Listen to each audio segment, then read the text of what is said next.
आज का हमारा टॉपिक है हैंडिला। हैंडिला बेटे हमने क्या पढ़ा था इसमें? हैंडिला ने क्या बताया था? हैंडी ने बेटे ने बताया था कि यदि हम जो है किसी भी जब हम गैस को लिक्विड में डिज़ोल्व करते हैं तो अगर उसके ऊपर हम प्रेशर बढ़ाते हैं तो जो गैस की सोलिबिलिटी है वो बढ़ती है। तो कैसे लिखेंगे? According two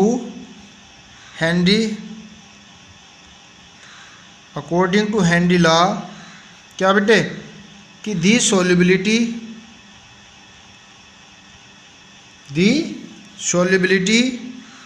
of a gas in a liquid eight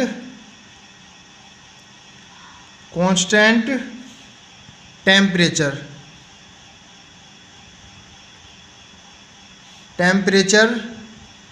is directly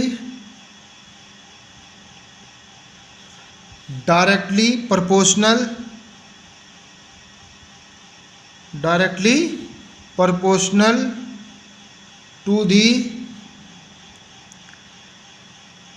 pressure of the gas.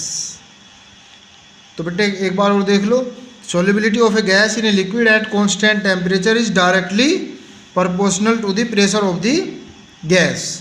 मतलब जो सोलिबिलिटी है वो डायरेक्टली प्रोपोर्शनल होगी किसके? गैस के प्रेशर के। गैस के प्रेशर के डायरेक्टली प्रोपोर्शनल होगी। या बेटे ऐसे लिख दो कि M डायरेक्टली प्रोपोर्शनल P, ये प्रेशर है गैस का। क्योंकि बेटे M इसलिए लिख देंगे क्योंकि जो अमाउंट ही तो होता भाई पर्टिकुलर सॉल्वेंट में और जी सॉल्वेंट की जो क्वांटिटी फिक्स क्वांटिटी में मैक्सिमम जितना भी सॉल्यूट मिलाया जाता है वही तो सॉल्युबिलिटी होता है ना। तो M जो है वो गैस का मास है, मतलब कितना मिलाया जा रहा, गैस कितनी मिलाई जा रही है। तो ऐसे भी लिख सकते हैं। अब बेटे प्रोपोर्शनलिटी का साइन हटाओ तो क्या लिख देंगे? S equal to KH into P। इस तरीके से ये हो जाएगा। अब बेटे इसे जो है और करके एक डेफिनेशन और है इसकी। मेनली तो हैंडी की वही डेफिनेशन थी, ये तो हम पहले भी पढ़ चुके। भाई जब हम गैस को जो है किसी भी लिक्विड में मिलाओगे तो जो अगर प्रेशर बढ़ाओगे तो सोल्युबिलिटी क्या होगी? बढ़ेगी।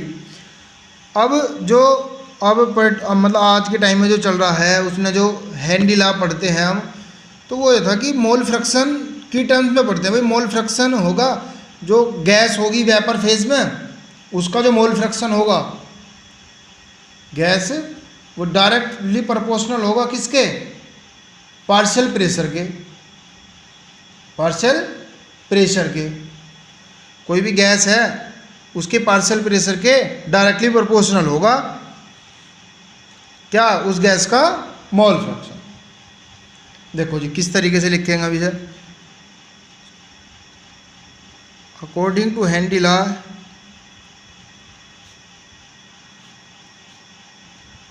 देखो बेटे the partial pressure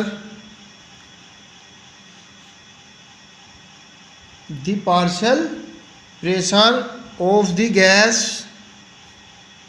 in vapour phase. Gas कैसे फेज में होगी बेटे?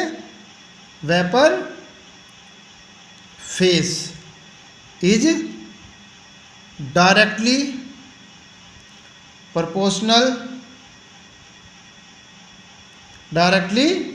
Proportional to the mole fraction of the gas in the solution में जो हमने गैस मिलाई है उसके मोल फ्रैक्शन के। ठीक है बेटे। तो क्या इसमें क्या लिखेंगे कि जो पार्शियल प्रेशर होगा उस गैस का वो डायरेक्टली प्रोपोर्शनल होगा किसके? मोल फ्रैक्शन के। किसके? मोल फ्रैक्शन के। ये देखो ये हेनरी लॉ है। और करके क्या पढ़ लेंगे, प्रोपोर्शनल का साइन हटाओ यो, equal to K H into x का यानी कि मोल फ्रैक्शन। ये क्या है, मोल फ्रैक्शन। के एच क्या है बेटे, हेनरी कांस्टेंट, हेनरी कांस्टेंट। के एच क्या है, हेनरी कांस्टेंट। तो ये बेटे हेनरी का लॉ था क्या, कि एक तो यही से पढ़ लेंगे कि जब कोई भी गैस किसी लिक्विड में मिलाई जाती है तो प्रेशर बढ़ने पर जो है उसकी सोल्युबिलिटी बढ़ती है, यानी कि सोल्युबिलिटी डायरेक्टली प्रोपोर्शनल होती है किसके, प्रेशर के। और एक ये है कि जो partial pressure of the gas in vapour face, जो गैस का पार्शियल प्रेशर होगा वेपर फेस में, वो डायरेक्टली प्रोपोर्शनल होगा किसके, वो जो गैस आपने मिलाई है सॉल्यूशन में उसके मोल फ्रैक्शन के। तो यानी कि P डायरेक्टली प्रोपोर्शनल काई मोल फ्रैक्शन उस गैस का, यानी कि P equal to K H into chi. ये के एच क्या है, हेनरी कांस्टेंट। तो बेटे ये हमारा हेनरी लॉ था। अब इसकी जो है हम कैरेक्टरिस्टिक्स पढ़ेंगे जी।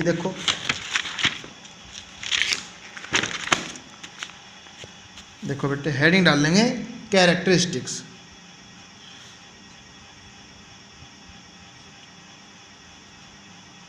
कैरेक्टरिस्टिक्स ऑफ हेनरी लॉ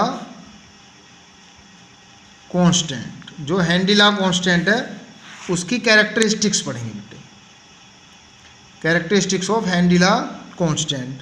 देखो जी, नंबर 1 बेटे इसकी जो यूनिट है वो यूनिट क्या होगी के एच की। तो the unit of K H are same as those of pressure, those of pressure. That is मतलब जो जो प्रेशर की यूनिट होगी वही इसकी यूनिट होगी। बार होगी, एटीएम होगी, पास्कल होगी, है ना, टोर होगी, एक्सेट्रा। अब दूसरा देखो बेटे, ये तो यूनिट होगी क्या, कि जो डिफरेंट गैस होगी उनके लिए सेम टेम्परेचर पर के एच की वैल्यू भी अलग अलग होगी।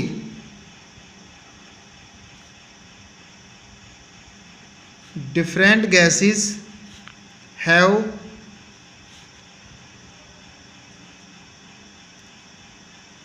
different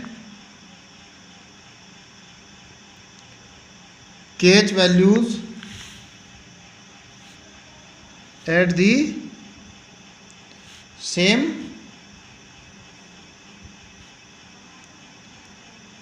temperature।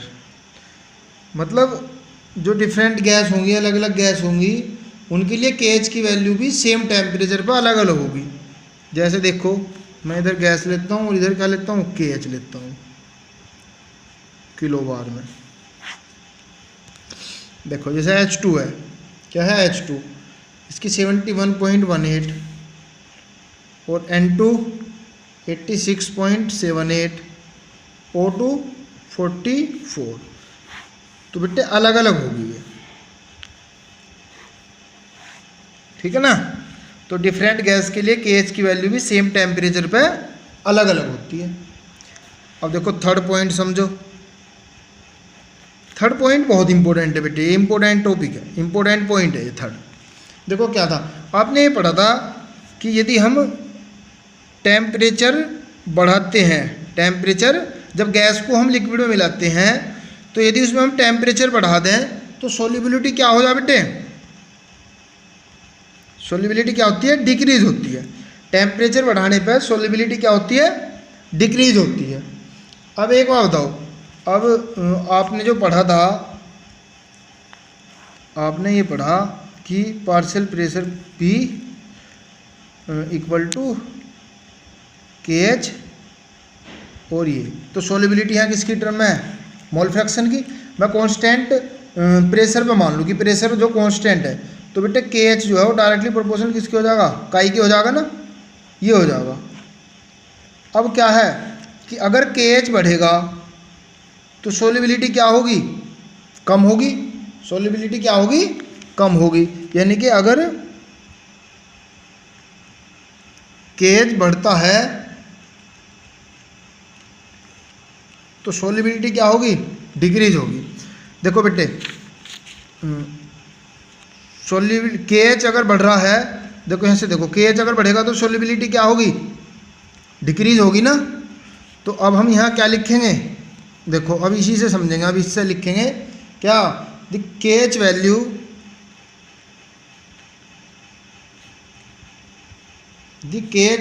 Of a gas increase with the increase in temperature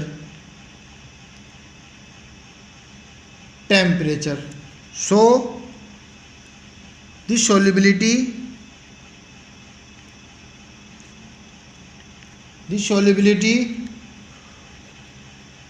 of gas decrease with increase temperature। तो बेटे अगर टेम्परेचर बढ़ाता हूँ तो सॉल्युबिलिटी क्या होगी, डिक्रीज होगी। इसीलिए तो बेटे क्या, इसीलिए तो पढ़ते हैं क्या, जो मछली होती है हमारी, वे जो है गर्म पानी में जो है, हॉट वाटर में जो है वे मर जाती हैं। कोल्ड वाटर यानी कि उनके लिए ज़्यादा कंफर्टेबल है, हॉट वाटर की तुलना में कोल्ड वाटर ज़्यादा कंफर्टेबल है। क्योंकि बेटे टेम्परेचर अगर कम होगा तो सॉल्युबिलिटी क्या होगी, ज़्यादा होगी। तो वाटर के अंदर ऑक्सीजन की सॉल्युबिलिटी क्या होगी, ज़्यादा होगी। तो उन्हें जो है सांस लेने में प्रॉब्लम नहीं होगी। यदि हॉट वाटर होगा, तो हॉट वाटर अगर होगा तो हॉट वाटर में जो है टेम्परेचर बढ़ेगा तो सॉल्युबिलिटी क्या होगी, डिक्रीज होगी। तो ऑक्सीजन पानी में अच्छी तरीके से घुल नहीं पाएगी। इसलिए जो एक्वाटिक स्पीशीज होती हैं, जलीय जीव होते हैं, उन्हें जो है सांस लेने में जो है प्रॉब्लम हो, तो उनके लिए जो है कोल्ड वाटर ज़्यादा कंफर्टेबल है। तो क्या लिख दूँगा, by the same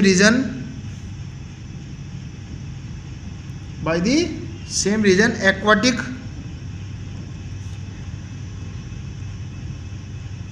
species are more comfortable in cold water rather than in warm water।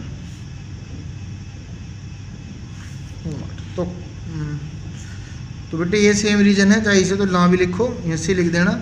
इसके बाद ही टेम्परेचर की टर्म्स है ये भी, कि एक्वाटिक स्पीशीज जो है मोर कंफर्टेबल होती है कोल्ड वाटर में rather then in warm water. तो बेटे ये अब थोड़ा देख लो। अब मैं प्लॉट खींचता हूँ, प्लॉट बनाता हूँ मैं। आपने देखो, जैसा हम जानते हैं P equal to KH into chi, ये मोल फ्रैक्शन है। अब मैं जो है इसके पार्शियल प्रेशर के जो गैस का पार्शियल प्रेशर है उसके, और गैस का जो मोल फ्रैक्शन है, जो गैस सॉल्यूशन में डिजोल्व है, उसका जो मोल फ्रैक्शन है, उसके बीच में प्लॉट खींचता हूँ।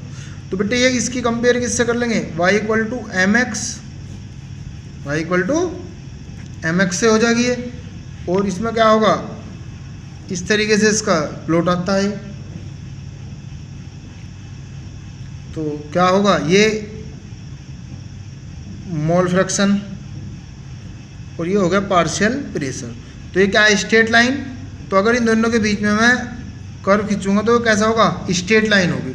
और जो इसका स्लोप होगा वो क्या होगा जी, KH है, मैंने जो क्या होगा KH होगा। तो इसमें क्या लिख देंगे हम, तो लिख दो, यहाँ लिख देंगे, नीचे ऊपर लिख देंगे, चाहे क्या,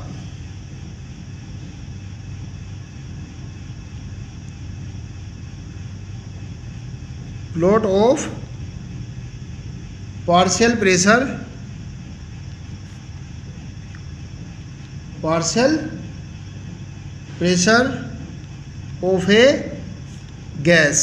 ऑफ ए गैस वर्सेस किसके रेस्पेक्ट में, मोल फ्रैक्शन, मोल फ्रैक्शन। ठीक है जी, तो क्या लिखेंगे, ये लिख देंगे, तो इसे यहीं लिख देंगे स्टार्टिंग में ही, और बाद में फिर ये इसका ये स्लोप आएगा, एक स्ट्रेट लाइन आएगा जिसका स्लोप होगा KH। तो बेटे ये हुआ। अब इसके बाद जो है इसके एप्लीकेशन करेंगे जी। एप्लीकेशन क्या है, नंबर 1 देखो, in the production of carbonated beverage, BEVERAGES, मतलब बेटे जो सॉफ्ट ड्रिंक होती है, कोल्ड ड्रिंक होती है, उनमें जो है हाई प्रेशर पर जो है CO2 भरी जाती है, और जब उसके सील को ओपन करते हैं तो बबल्स के साथ CO2 जो है वो बाहर निकल जाती है। नंबर 2, आप जो है इन डीप जो हमारे स्क्यूबा होते हैं, डाइवर्स होते हैं, जो पानी में नीचे जाते हैं, वहाँ भी बेटे ये भी उसका एप्लीकेशन है। अभी इन्हें डिटेल में ही बताऊंगा मैं। दरअसल होता क्या है, जब जो नाइट्रोजन और ऑक्सीजन भरी जाती है सिलेंडर में उनके, जो जिससे सांस लेते हैं, तो जैसे वे गहराई में नीचे जाते हैं तो नीचे जाने पे जो है प्रेशर बढ़ता चला जाता है। तो बेटे जो नाइट्रोजन ऑक्सीजन जो है वो हमारे ब्लड में घुल जाती है, और जैसे जैसे हम ऊपर की ओर आते हैं, तो ऊपर की ओर जैसे हम आते हैं, अब सरफेस की तरफ आते हैं, तो जो ऑक्सीजन है वो तो मेटाबॉलिज्म के रूप में जो है ब्लड में डिजोल्व हो जाती है, लेकिन नाइट्रोजन जो है वो ब्लड से बाहर निकलने का प्रयास करती है, तो उसके जो है बबल्स बन जाते हैं, जिसको बैंड्स बोलते हैं, जो बीमारी होती है बैंड्स, तो बबल्स बन जाते हैं। तो इसलिए उसमें जो है हीलियम, जो इनका टैंक होता है जो जिससे ये सांस लेते हैं, उसमें जो है हीलियम भी भर देते हैं, तो वहाँ इसका यूज होता। और नंबर 3, एट हायर एल्टीट्यूड्स, जो बेटे ऊंचाई वाली जगह होती है, जो ऊंचाई पे लोग रहते हैं, या मतलब जब हम ऊंचाई की तरफ बढ़ते हैं तो वो जो एटमॉस्फेरिक प्रेशर है ना वो कम हो जाता है, ठीक है ना। तो पार्शियल प्रेशर ऑक्सीजन का क्या हो जाएगा, कम हो जाएगा ग्राउंड लेवल से, तो इसलिए जो है सोचने की शक्ति जो है हमारी थोड़ी सी वो कम हो जाती है। तो ये है। और अगर इन्हें डिटेल से आपको देखना है तो इन्हें हम जो है डिटेल से भी देख लेंगे जी। ये बेटे देखो, application of Henry's law, to increase the solubility of CO2 in soft drink and soda water, the bottle is sealed under high pressure, when the bottle is open excess CO2 bubbles out of the solution. बताया था ना कि जो soda water या soft drink होती है उनमें जो है CO2 भरी जाती है हाई प्रेशर पर, और जब उसे खोलते हैं तो CO2 जो है बबल्स के रूप में बाहर निकलने लगती है। ये बताया था स्क्यूबा डाइवर्स का, ये भी लिख सकते हैं आप, थोड़ा लेंथी हो जाएगा ये। इसमें जो मैंने आपको भी बताया था पूरा प्रोसेस वही लिखा हुआ है, ये बिल्कुल, और ये बिल्कुल वही लिखा हुआ है बेटा, आप स्क्रीनशॉट लेके इन्हें लिख सकते हैं। और ये हाई एल्टीट्यूड का बताया था कि the partial pressure of oxygen is less than at the ground level, ठीक है ना। पार्शियल प्रेशर ऑक्सीजन का कम हो जाता है किससे, ग्राउंड लेवल से। तो the concentration of oxygen is blood and tissues of the people living at high altitude becomes low. तो कंसंट्रेशन जो है ब्लड के अंदर ऑक्सीजन की वो क्या होगी, कम हो जाएगी। तो इससे क्या है, कमजोरी महसूस करेंगे और उन्हें सोचने की प्रॉब्लम हो जाएगी। इस डिजीज़ को क्या बोलते हैं, एनोक्सिया। तो ये था बेटे हमारा हैंडीला। बेटे अगली वीडियो में जो है हम इसके न्यूमेरिकल पढ़ेंगे, है ना। तो आप जो है इसे चैनल को सब्सक्राइब करें, ज़्यादा से ज़्यादा वीडियो को शेयर करें। धन्यवाद।